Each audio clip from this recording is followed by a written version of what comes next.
Assalamualaikum warahmatullahi wabarakatuh. Saya Jeng Yunda Putri Surya ingin menjelaskan tentang kasus mengenai OTT Kadisnakertrans Sumatera Selatan.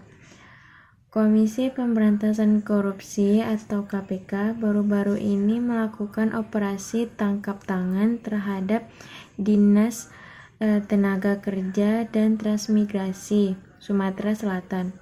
OTT ini dilakukan karena adanya dugaan suap atau gratifikasi terkait dengan pelaksanaan tugas dinas. Dalam OTT tersebut, tim KPK menemukan sebanyak 117 amplop yang masing-masing berisi uang tunai sebesar 1 juta rupiah. Jadi total yang disita mencapai 117 juta. Di kronologi kejadiannya, OTT ini dilakukan setelah KPK menerima laporan dari masyarakat tentang dugaan praktik korupsi di Dinas Tenaga Kerja dan Transmigrasi di Sumatera Selatan. Informasi yang awalnya menunjukkan adanya aliran dana dari pihak tertentu kepada pejabat dinas terkait yang diduga sebagai bagian dari praktik suap untuk mendapatkan sebuah proyek atau layanan tertentu. Dalam operasi ini, selain uang, KPK juga menyita dokumen-dokumen penting yang dapat menjadi bukti tambahan oleh petugas yang berwenang. Dugaan motif dan pola korupsi awalnya menyebut bahwa uang dalam amplop tersebut merupakan gratifikasi dari pihak-pihak yang ingin mendapatkan proyek atau fasilitas dari dinas tersebut yang ada di Sumatera Selatan. Modus seperti ini sering kali terjadi, di mana pemberian uang dilakukan dalam bentuk amplop untuk menghindari pelacakan digital.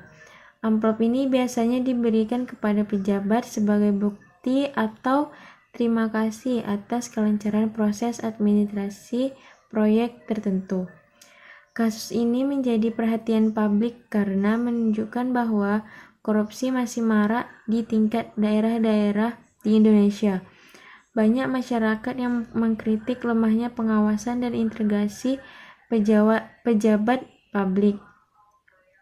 Gubernur di Sumatera Selatan menyatakan akan mendukung penuh upaya KPK dalam memberantas korupsi dan berjanji untuk mengevaluasi kinerja pejabat di daerah-daerah di Indonesia, termasuk di Sumatera Selatan. KPK menegaskan bahwa OTT ini adalah bagian dari komitmen mereka untuk memberantas korupsi hingga ke tingkat daerah. Kasus ini juga menunjukkan bahwa pengawasan dan pelaporan dari masyarakat itu sangat penting dalam keberlangsungan. Kasus OTT di Sumatera Selatan menggambarkan bahwa korupsi di Indonesia masih menjadi tantangan besar, terutama di sektor pemerintahan daerah. Praktik seperti ini tidak hanya merugikan keuangan negara, tetapi juga mencederai kepercayaan masyarakat terhadap pemerintah.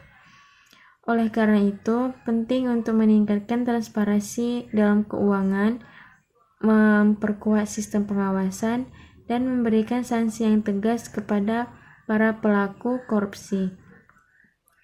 Dari kasus ini menjadi pengingat bahwa pemberantasan korupsi harus dilakukan secara konsisten dan melibatkan semua pihak.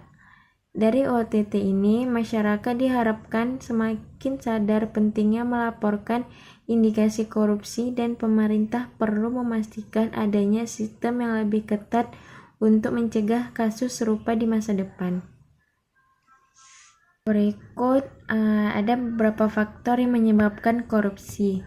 Yang pertama, lemahnya pengawasan, yaitu pengawasan yang tidak maksimal dari pemerintah pusat setempat, pemerintah daerah maupun lembaga independen. Ketika pengawasan lemah, pejabat publik merasa bebas untuk menyalahgunakan wewenangnya. Kedua, ketergantungan pada keputusan pejabat.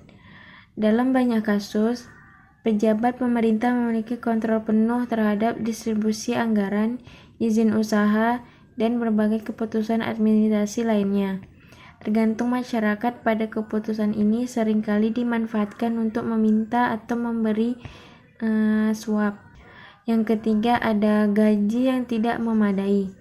Maksudnya gaji yang rendah dan tidak sesuai dengan tanggung jawab yang diendam oleh pejabat-pejabat dapat mendorong mereka untuk melakukan atau mencari sumber pendapatan tambahan melalui cara yang ilegal, seperti menerima suap dan melakukan korupsi kecil-kecilan sampai yang besar. Adapun beberapa dampak korupsi terhadap masyarakat, yaitu masyarakat kehilangan kepercayaan kepada pemerintah. Korupsi merusak hubungan antara masyarakat dan pemerintah ketika masyarakat merasa bahwa pejabat mereka lebih memikirkan kepentingan pribadi daripada kepentingan rakyat. Yang kedua ada penyalahgunaan anggaran publik, yaitu uang negara yang harus digunakan untuk program-program sosial atau pembangunan infrastruktur malah dialihkan ke kantong pribadi pejabat untuk kepentingan pribadinya, yang menghambat pembangunan dan kesejahteraan masyarakat. Ketiga ada keadilan. Maksudnya, praktik korupsi seringkali merugikan kelompok masyarakat yang kurang mampu karena mereka tidak memiliki akses atau koneksi untuk mendapatkan proyek layanan pemerintah. Ada beberapa dampak terhadap pemerintah.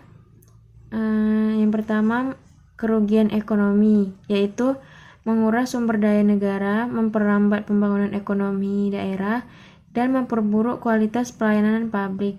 Kedua, ada reputasi negara yang tercemar.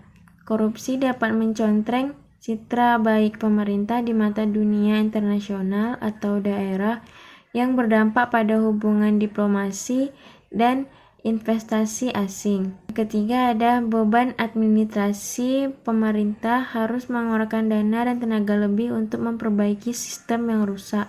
Berikut adalah solusi dan upaya untuk mencegah korupsi tersebut. Yang pertama, meningkatkan pengawasan dan transparansi.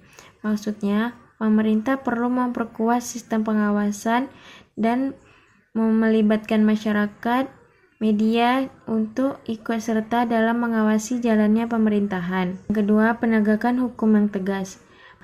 Penegakan hukum harus adil dan konsisten, tanpa pandang bulu. Peran lembaga seperti KPK harus didukung penuh untuk mengusut kasus korupsi di seluruh lapisan. Selanjutnya, masyarakat perlu diberi pemahaman dampak negatif dari korupsi melalui pendidikan anti korupsi, edukasi, dan lainnya.